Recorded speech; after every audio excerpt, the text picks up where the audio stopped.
بتعرف كم مرة أنا بفيديوهاتي بحكي وبقول إنه أهم شيء إنك تسعى تعيش حياة دولية. وإنك تعيش حياة دولية شيء مش سهل أبدا. إنك تطلع برا بلدك، برا الضيعة أو الجو اللي أنت خلقان فيه، وتقدر إنك تحط حالك بمجتمع جديد، تقدر تجرب إنك تنخرط بمجتمع جديد. هذا الشيء اللي أنا قطعت فيه بس نقلت على ألمانيا بس كان عمري 23 سنة. ومن أهم الأمور يلي قدرت أتعلمها هي اللغة. اللغة، انت كل ما بتتعلم لغة كل ما بتكتشف انسان جديد بنفسك، بتقدر انك ترجع تخلق نفسك من جديد. وانك تتعلم لغة امر كتير صعب، مش رح يصير بين ليلة وضحاها. فعملت برزنتيشن عن الموضوع وحبيت انه شاركها معك. فهيدا اول نوع فيديو هيك بعمله على امل انه يصير اقدر اعمل اكثر واكثر حسب الافكار يعني يلي بتجيني. فرح انقل هلا على اللابتوب. طيب مفروض هلا انت تكون عم تقدر تشوف الشاشة تبعي. هيدول اهم اللغات يلي انت لازم تكون عم تتعلمهم بال 2026، وبدي قارن بيناتهم. وقبل ما بلش الفيديو بس تفسر لك عن شو بدي احكي يعني بهذا الفيديو. الفكرة العامة هي انه بدي احكي انا هلا عن 3 معايير بكل لغة، بمشيهم كلهم على 3 معايير. اول معيار هو المصاري، يعني قد ايه انت قادر تطلع مصاري من انك تتعلم هيدي اللغة. يلي شغلة كتير مهمة انك تقدر تفتح فرص مالية من خلال اللغة اللي عم تتعلمها، كرمال تشوف اذا قادر انت تشتغل فيها هيدي اللغة. اي نوع ناس ممكن تكون عم تقدر انك تحكي معهم لتطلع مصاري من خلالها. تاني نقطة هي بناء العلاقات يعني الرفقة مع الناس، البنات، الحب. قد ايه قادر انت تكون علاقات مع استخدامك لهيدي اللغة مع الناس يلي بتحكي هيدي اللغة. وهذا الشيء بيرجع يعني لنوع الناس يلي انت عم تعرف عليهم يلي بيحكوا هيدي اللغة اصلا. ومدى الصعوبة بالتعلم، يعني قد ايه انه رح تواجه انت تحديات انت عم تتعلمها للغة، ان كان يمكن لغات بغير احرف. وهلا بجيك يعني بالفيديو. قبل ما بلش حبيت بس فرجيك كمان هيدا التشارت يلي بفرجيك قد ايه عدد العالم يلي بيحكوا اكتر من لغتين. يلي انا هلا بحكي 4 لغات، يعني بلبنان مطرح ما خلقت بتتعلم عربي، فرنسي وانجليش. اذا انت رحت على المدرسة وتعلمت يعني مفروض انك تربى مع 3 لغات. ومن بعد ما جيت على ألمانيا بال 2020 اضطريت اني اتعلم ألماني. فكرمال هيك انا هلا معي 4 لغات، وكمان عم بفكر انه اتعلم لغة خامسة كمان اذا صار عندي وقت اكتر يعني بحياتي. و ليك كيف انه بتحس انه بلشت تقل نسبة العالم من بعد اللغتين. يعني في كتير بلدان بيحكوا لغة وحدة يلي هن هيدول المجتمعات المنعزلة، بس معظم الحالات بيحكوا لغتين، يعني عندهم الانجليش وعندهم لغتهم الام. و3 لغات بيرجع 4، يعني 3% من سكان العالم يلي هو منه هالعدد الصغير. يعني 3% من سكان العالم يعتبر نسبة كبيرة. بس مجرد انك تقدر تحكي انت 4 لغات يعني عندك فرص اكتر بحياتك ممكن تنفتح قدامك. بلش بأول لغة، اللغة الإسبانية، يلي هي من أجمل اللغات بالنسبة لإلي. بحسها مثل الموسيقى هيدي اللغة. بس اسمعها، يعني بعرف أنا ناس إسبان حتى هون تعرفت عليهم، لما يكونوا عم بيحكوا مع بعض بتحسهم عم بيغنوا يا زلمة. بتحسهم عم بيزقزقوا. يعني طريقة حكيهم هيك بسرعة بيحكوا. حتى الموسيقى الإسبانية بتحس فيها هيك نغمة. بفتكر هيدا الشيء بيلعب دور، لأنه معظم البلدان إذا هلأ عم تشوف على الخريطة، عندك إسبانيا، عندك أمريكا الجنوبية، كلهم هيدول بلدان الطقس فيهم حلو. يعني فيك تروح على البحر فيهم، الناس بتكون طبيعتهم هيك حلوة أكتر. حتى في بلدان عربية كمان بتحكي إسباني. بفتكر صوب المغرب على مضيق جبل طارق كمان هونيك بيحكوا، لأنه على علاقة مع إسبانيا هونيك إذا بتطلع على الخريطة كيف مكونة. و يحن هول البلدان مكسيك، أرجنتين، إسبانيا، كولومبيا، حوالي 6.9% من سكان العالم. يعني عندك نسبة منا هينة من الناس يلي ممكن تكون انت عم تحكي معهم. اول شي المال. ما بحس انك اذا بتتعلم اسباني ممكن انك تطلع كتير مصاري، لانه اكيد في رجال اعمال اسبان وكل شي، بس معظم هول الدول دول فقيرة، يعني بيعرفوا ينبسطوا بالحياة، بيعرفوا يعيشوا. بتقدر تروح تعمل يمكن عطلة هونيك، بس انك تقدر تشتغل فيها لهيدي اللغة. يعني انا هلا اذا بدي اجي افكر انه كيف فيك تطلع مصاري باللغة الاسبانية، فكر بالموسيقى. فكر بالناس المشهورين مثل باد باني مثلا. هيدا مغني كتير مشهور بالاسباني، عم بيقدر كتير يطلع مصاري من وراء اللغة الاسبانية اللي هو بيغني فيها. بس غير هيك ما عم بقدر هيك اتخيل انه تكون مثلا عم تعمل بزنس بالاسباني. العلاقات حطيت 10 على 10، لانه الشعب كتير طيب، ناس كتير هيك عندهم حياة بقلبهم، بتحسهم بيعرفوا يعيشوا بيعرفوا ينبسطوا. وحتى البنات كتير كتير حلوين، الإسبانيات معروفين يعني، كرمال هيك 10/10 حطيت. وآخر شي الصعوبة، ما بظن انها هالقد صعبة انك تتعلم اسباني، خصوصا اذا عندك لغة تانية لاتينية، يعني بتعرف الاحرف انت، مش رح تستصعبها ابدا. وحتى اذا بتيجي بتفكر فيها عبر التاريخ، العربي والاسباني كتير اخذوا من بعض. يعني حتى عندك كلمات، انا ما بحكي اسباني، بس في عندك كلمات مثل المخدة مثلا، بالاسباني هي المهادة، يعني المخدة، كأنه هيك على السمع بتفكر فيها، مأخوذ من العربي. الزيتونة، الزيتونة بيقولوا شي هيك. بتفكر فيها انه ممكن تكون انت عم تسمع كلمة عم تقدر تفهم شو هي من ورا بس داينتك، لانك بتعرف يمكن عربي او لغة تانية كمان، يلي بيخلي اللغة ما تكون هالقد عائق عليك لما تفوت عليها. كرمال هيك التقييم النهائي 16/30. وهلا هيدا التقييم النهائي مش يعني لغة منا منيحة، بالعكس، لأنه الصعوبة واطية. كرمال هيك مثل هذا شيء نافع يعني للغة. اللي بعده اللغة الفرنسية، اللي لغة أنا بحكيها. بتيجي بتطلع عندك فرنسا، عندك دول أفريقيا، وعندك كندا فوق الكيباك كمان بيحكوا، بلجيكا كمان، البلجيك بيحكوا كمان فرنسي، يلي هو 3.4% من سكان العالم. إذا بتيجي بتفكر لغة الفرنسي، ما بظن هالقد كمان فيها امور انك تكون عم تشتغل فيها عالميا. يعني اذا بتطلع، اذا بتروح على افريقيا، ايه، وبعرف في كتير ناس من لبنان لانه بيحكوا فرنسي بيروحوا على افريقيا بيعملوا مثلا شغل هونيك وبيطلعوا مصاري، بيرجعوا على بلدهم. بس انك تقدر تعملها هيدي شغلتك عالميا، انه بس اذا بتقارنها بالاسباني، بتحس الاسباني عندها نطاق اوسع من الفرنسي بالنسبه لإلي. كرمال هيك المال حطيتها 5%. اوكي، عندك سويسرا بيحكوا فرنسي كمان، هونيك في كتير مصاري، بس بسويسرا اللغة الطاغية هي اللغة الألمانية. فكرمال هيك حطيت الميل 5/10. ممكن تحطها 6/10 كمان، بس حسب انت يعني وين بدك تروح شو بدك تعمل. اللي بعد على العلاقات حطيت كمان 5/10، لأنه الشعب الفرنسي، وأنا عندي احتكاك مع كم شخص فرنسي مش كتار، ما بحسهم هالشعب الكيف. يعني ما بحسهم هيك عايشين، ما بحسهم بيعرفوا ينبسطوا. دايما حذر هيدا الشعب. كرمال هيك حطيت العلاقات 5/10. وأنا شخصيا يعني البنات الفرنسويات ما كتير كمان بيلفتوا لي نظري. يعني هيدا هلأ شي شخصي صار، بس ما بحس إنه شي نافع على حياتي أنا هلأ، إنه كون عم ركز أكتر على اللغة الفرنسية. مع إنه إذا بتيجي بتطلع يعني عندهم كتير ثقافة هن الناس الفرنسيين، باللغة تبعهم بيكتبوا كتير، كانوا عندهم كتاب، عندهم صحف، عندهم كتير امور هيك لها علاقه بالثقافه، يلي حلوه اذا انت بهمك هذا الشيء. بس انك تقدر تطلع مصاري او تبني علاقات من خلالها، ما بظن اللغه الفرنسيه هالقد مهمه. الصعوبه منها اللغه الصعبه كمان، يمكن التحدي فيها انه فيها كتير احرف ما بتلفظهم. يعني اوقات تكتب مثلا A و U بتلفظها O، بدك تعرف انت تميز. مثلا اوقات باخر الكلمة بتحط S او X، X يعني، وما بتلفظها. بدك تعرف كمان انت انه كيف تفهم اللغة اكتر لما تكون عم تتعلمها. كرمال هيك التقييم النهائي 13/30. اللي بعدها اللغة الألمانية، يلي بالنسبة لإلي كانت تحدي بحياتي، لأنه أنا اضطريت أن أجي على ألمانيا وأتعلم ألماني. وبالنسبة لإلي اللغة الألمانية هي لغة أوروبا. يعني أنت لما بدك تجي على أوروبا، إنك تقدر تحكي ألماني، هذا الشيء بيفتح لك كتير بواب قدامك. وإنك تقدر تتحدى نفسك لتتعلم هيدي اللغة كمان بيتطلب جهد منك. والدول يلي إذا بتجي بتطلع يلي بيحكوا ألماني، هن ألمانيا وسويسرا والنمسا عندك كمان، يلي هن أكتر دول فيها مصاري بأوروبا. كرمال هيك هي لغة الأعمال بأوروبا. إذا ما بدك تيجي على أوروبا، بدك تروح على غير دول بالعالم، الألماني مش رح تفيدك. بس إذا حط فكرك أوروبا، المال فيها 8/10. خصوصا أنت إذا بتشتغل على حالك وبتكون مركز إنه بدك تبني كارير مثلا بألمانيا وتتعلم اللغة، كتير بتنفتح أبواب قدامك. يعني بعرف كتير ناس حتى عرب اجوا وتعلموا اللغة وعم بيشتغلوا بمناصب كتير مهمة بشركات كتير كتير مهمة وعالمية، مثل البي ام دبليو، مثل البورش، مثل المرسيدس. عندك كل هالشركات يلي ممكن انك تكون عن جد عم بتطلع مصاري بهيدا البلد اذا عم تعرف تشتغل مزبوط.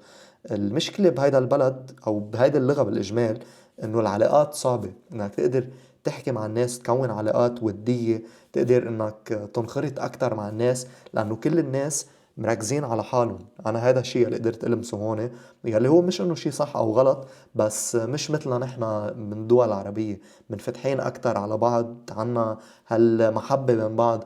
هن هون كل شخص ماشي بطريقة عملية، بطريقة ممكننة اكتر، كرمال هيك المال والنظام عندهم شيء كتير عالي.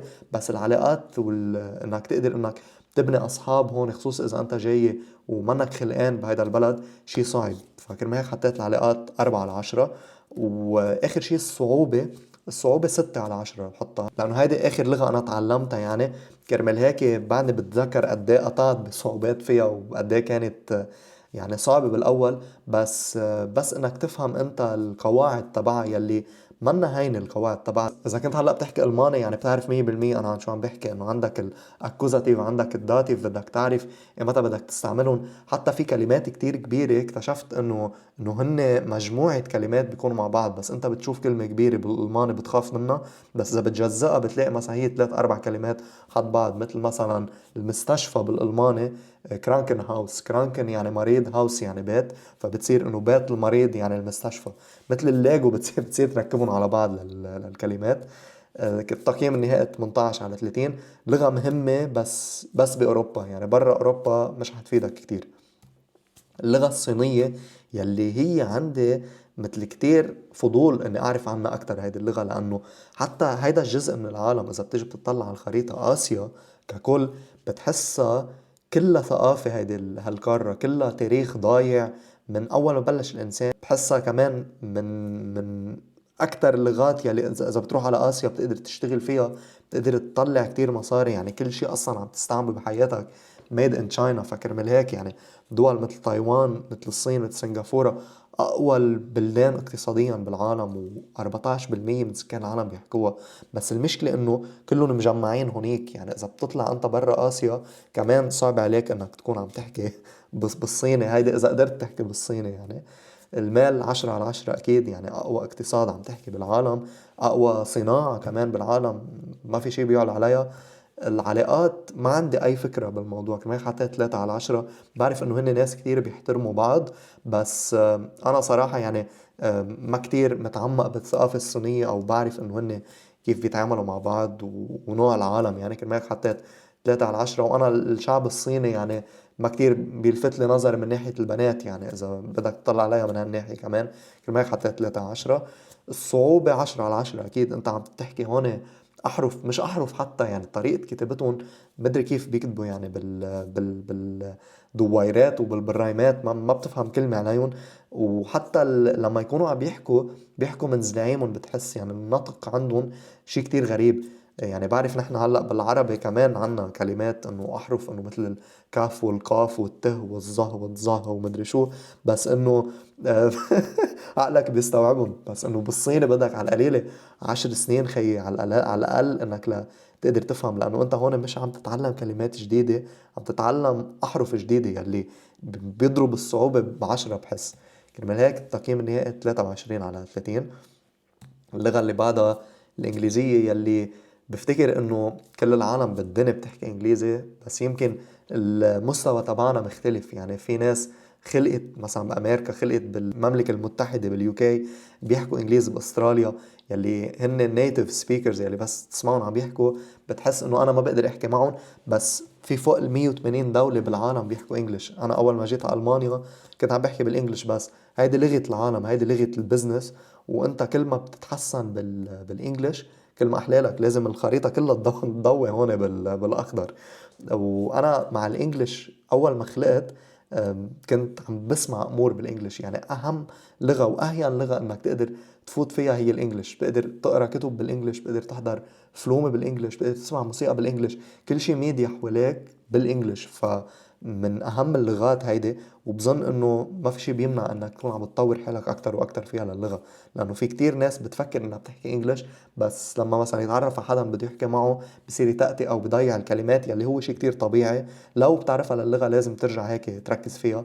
المال 10/10 أكيد. البزنسز كلهم بالإنجليش.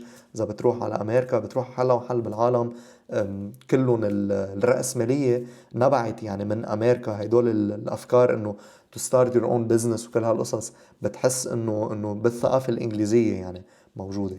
العلاقات 10/10 أكيد، يعني كل الناس بالعالم تقدر تحكي معهم بالإنجليش، ومفروض إنه يستوعبوا عليك، هيك ما في شي بيعلى عليها.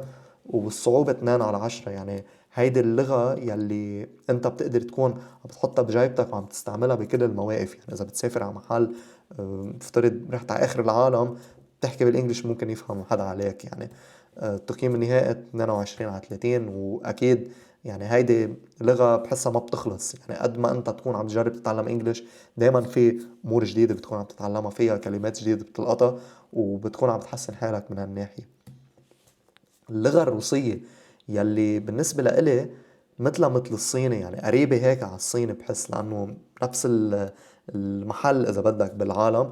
اللغة الروسية يعني لغة بتخوف صراحة يعني. بس تسمع حدا عم بيحكي روسي، بتحس انه رح يضربني عشوائي، رح يعمل علي خبيب يعني. لغة الروس كتير لغة صعبة. عم تحكي هون روسية أكيد، كازاخستان، أوكرانيا، دول آسيا. 3.2% من سكان العالم، بس كمان مثل الصين مجمعين بنفس المحل بنفس المنطقة. يعني برا روسيا مش رح تكون عم تحكي انت بالروسي مع حدا يكون عم بيفهم عليك. يمكن شوي اذا بتنزل نزول كازاخستان وهدول البلدان بيحكوا روسي، بس اكتر من هيك ما بظن انك قادر توصل للعالم. كرمال هيك المال حطيت 6/10، انه اكيد في يمكن فرص بقلب روسيا انك تكون عم تطلع مصاري. في كتير يعني ناس كتير أغنياء بروسيا موجودين، بس ها هي يعني موجودين هونيك برا روسيا. ما كتير رح تفيدك اللغة. والعلاقات حطيت 8/10، لأنه شو بك تصير تحكي مع الروسيات بدك أحلى منها يعني. حتى العلاقات يعني بتحسن انه الشعب الروسي مثل بحب انه يكون عنده عائلة، بحب هيدا الدفء العائلي بالثقافة عندهم اياها، يلي بيشاركونا اياها نحن كعرب كمان عنا اياها نفس الشيء. كما هيك حطيت 8/10. والصعوبة 9/10 أكيد، لأنه كمان مثل الصيني كان لازم أحط 10/10، لأنه عم تتعرف أنت هون على أحرف جديدة. عم بتكون عم تتعلم مش بس كلمات جديدة، عم تتعلم طريقة كتابة جديدة. في شاب رفيقي هون تعرفت عليه، يعني هو لبناني بس كان عايش بأوكرانيا، رجع اجى لهون من ورا الحرب وهيك على ألمانيا، وبيحكي روسي كتير طلق يعني. وكل ما يحكي روسي بحسه انه قديه دماغك عم بيشتغل كرمال تكون انت عم تحكي بهيدي اللغة يلي انت ما خصك فيها كشاب عربي. يعني بس تشوف قديه اذا بتحط شغله براسك ممكن انك تعملها. والروسي من اصعب اللغات يعني. كرمال هيك التقييم النهائي 23/30. اللي بعدها اللغة الإيطالية. هلا أنا معي بالشغل ناس من إيطاليا، بسمعهم عم يحكوها اللغة وبحسها لغة كتير حلوة، بس هيك بمطوا فيها يعني. الإسباني بتحسه بيكرجهم كرج، بيطقك إياهم هيك تا تا تا تا تا. الإيطالي بميعهم هيك كيف العجينة تبع البيتزا، هيك بياخدها وبيجيبها. آم، الإيطالياني حلوة كلغة يعني لتسمعها. بيحكوا إيطالي بإيطاليا أكيد، وبسويسرا شوي، بس لغة سويسرا هي اللغة الألمانية يعني مش الإيطالي. ما بعرف قد ايه بتقدر انك تكون عم تشتغل فيها للغة الإيطالية او عم تطلع مصاري من خلالها، الا اذا يمكن عندك براند يعني ايطالي يلي هو من الافخم الامور. يعني اللي عم تحكي قصص طليانية، ان كان فراري، ان كان لامبرجيني السيارات، عم تحكي انت كمان براندات جوتشي مثلا. كل هالامور الفخمة جاي من ايطاليا. بس اذا بتطلع برا ايطاليا انت، هل ممكن هيدي اللغة تفيدك؟ يعني اذا بتطلع فيها من هالناحية ما بظن كتير. كرمال هيك المال حطيت 2/10. منك قادر انت كتير انك تبني علاقات دولية من خلال اللغة الإيطاليانية يعني. حتى في شاب رفيقي بيشتغل مع شركة إيطالية، عرضت عليه انه يسافر ويعيش بإيطاليا، قال لي انه ما بعرف اذا بروح لانه منه هالبلد القوي اقتصاديا. فكرمال هيك العلاقات كمان حطيت هون 9/10، لأنه أكيد يعني الشعب التلياني كمان شعب إنه بيعرف يعيش، بيعرف ينبسط. كمان بلدهم على البحر، بتحس عندهم نفس عقلية الإسبان من ناحية، مع إنه هن ما بيحبوا إنه يتقارنوا مع الإسبان. بس بالنسبة لإلي إنه نفس الشيء هيك، إنه بلد بحب الفرح. وحتى البنات الإيطاليات كمان بنات حلوين كمان ومرتبين كتير. كرمال هيك حطيت السكور 9/10. الصعوبة 3/10، لأنه كمان لغة لاتينية. يعني اللغة اللاتينية بحس انك تقدر تدخل عليها، منها هالقد معقدة. ممكن انك تكون عم بتقارنها يمكن بلغة تانية مثل الانجليش او الاسباني اذا كان عندك اياها. وحتى في كلمات يعني بين الاسباني والايطالي بفتكر انه مثل بعض بيكونوا. كلمة هيك التقييم النهائي 14/30. اللغة السويدية يلي هن منن هالبلدان يلي كتير بينحكى عنهم، بحس لأنه أنت بس تحكي عن أوروبا مثلا بيروح فكرك دغري على فرنسا، على ألمانيا، بس ما بتطلع ما بتطلع على البلاد الاسكندنافية يلي هن من أجمل البلاد، عندهم أحلى طبيعة، وبلدان كتير كتير الشعب تبعهم حلو يعني كمان كشكل وكتعامل، وطريقة الحياة هونيك، طريقة العيش. يعني مثل ما اني قاري انا عن هالثلاث بلدان عم تحكي، النرويج، السويد، وفنلندا، طريقة الحياة عندهم كتير حلوة، كتير عندك مثل حقوق الإنسان كتير بيهتموا فيها وهالقصص يعني. حوالي 0.1% من سكان العالم منا هاللغة كيف بدي اقول لك العالمية، بس إذا بدك تعيش هونيك في كتير ناس عرب بيروحوا لهونيك وبيشتغلوا وبيعيشوا، فكرمال هيك حطيت 5/10 كناحية المال، لأنه بلدان قوية اقتصاديا. بس برا السويد مثلا مش رح تكون كتير عم تستفيد منها. العلاقات حطيت 9/10 كمان، لأنه عندهم نظرة العائلة. أنا بحس إنه بس يكونوا متطابقين أو مثل ماشيين على نفس ثقافتنا نحن كعرب، بحس هذا الشيء بيسهل طريقة انك تقدر تبني علاقة مع العالم. يعني عندهم نفس المبادئ، منك انت جاي انه عم بتصارعهم بمبادئ هن يمكن ما بيأمنوا فيها او ما بيفكروا بنفس الطريقة، فكرمال هيك حطيت 9/10. وكمان البنات يلي بيجوا من السويد كمان من احلى البنات بالعالم، عندهم حتى العيون الزرق كمان، كله هذا جاي من عندهم يلي اكيد بيعلي العلاقات. الصعوبة لازم كنت تحط أعلى كمان أكتر من 6/10، يعني 7/10 بحس، لأنها أصعب من الألماني. ما بحسها مثل الألماني حتى كطريقة كتابة وهيك. التقييم النهائي 20/30. وآخر لغة هي اللغة البرتغالية يلي هي لغة رونالدو يعني.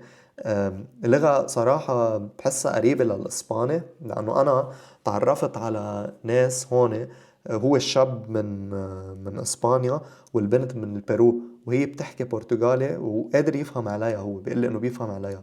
فما بعرف شو علاقة اللغتين مع بعض بين الإسباني والبرتغالي، بس بحسهم إنه مكملين لبعض بطريقة معينة.